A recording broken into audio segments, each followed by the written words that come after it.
simplement reproduire la topologie euh, qu'on a vue sur la vidéo YouTube pour essayer, parce que tu m'as dit que tu as eu un problème que l'adresse IP ne changeait pas. On va donc essayer de voir ce que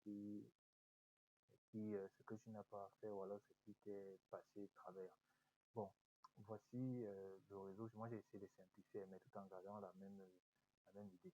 Bon, là, c'est la zone réservée que j'ai configurée. Ça ne peut pas PPF5, c'est Internet. Bon, là, c'est LAN. Côté LAN, j'ai créé deux VLAN. Le VLAN 10, c'est administrateur, le VLAN 20, invité.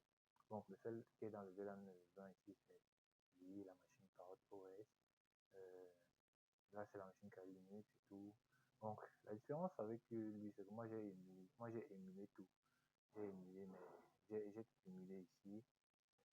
J'ai émulé le serveur, euh, j'ai émulé le pare-feu, et bien, et tous les autres, en fait. Sauf la machine Kali Linux qui est ici. Et la VMware. Bien. Euh, Maintenant, pour l'idée même de la vidéo, qui est d'essayer de snooping de l'adresse MAC. Donc, il y a la première étape, c'est l'étape de reconnaissance. Nous avons euh, sudo arp scan-i Ethernet 0.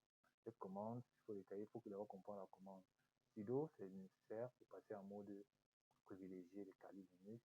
ARP, c'est l'outil de scan. Ça permet de scanner le réseau avec le protocole ARP. Non, -i, c'est pour noter qu'il va nommer l'interface et on nomme l'interface, puis on note dans le réseau qu'on doit scanner. Bien.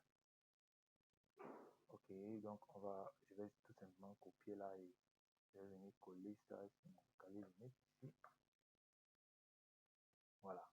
Et on voit les différents réseaux, les différents appareils qui sont connectés avec les adresses MAC.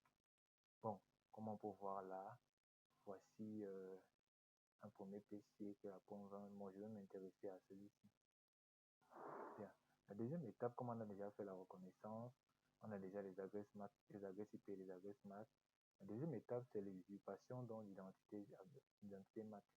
On va donc utiliser cette commande sudo mac changer-m. On met l'adresse MAC et puis Ethernet 0. Cependant, il faut d'abord aussi comprendre l'adresse de cette commande sudo, c'est pour passer en mode administrateur, mode privilégié. Mac Changer, c'est l'outil qui va permettre de changer l'adresse MAC de façon temporaire, je promets. Maintenant, -m, c'est pour noter qu'on va mettre l'adresse MAC. Maintenant, à la fin, on met Ethernet 0 pour noter que... donc, je vais aller écrire cette commande. Donc, je vais chercher sudo mac changer-m. Donc, je vais donc copier cette adresse que je vais coller une fois là. Et je vais noter l'interface. Voilà, ça a changé.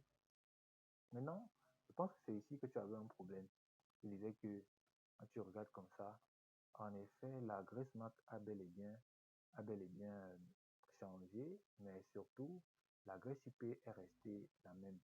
C'est telle en sorte que quand tu pings même le serveur, ça ne fonctionne toujours pas.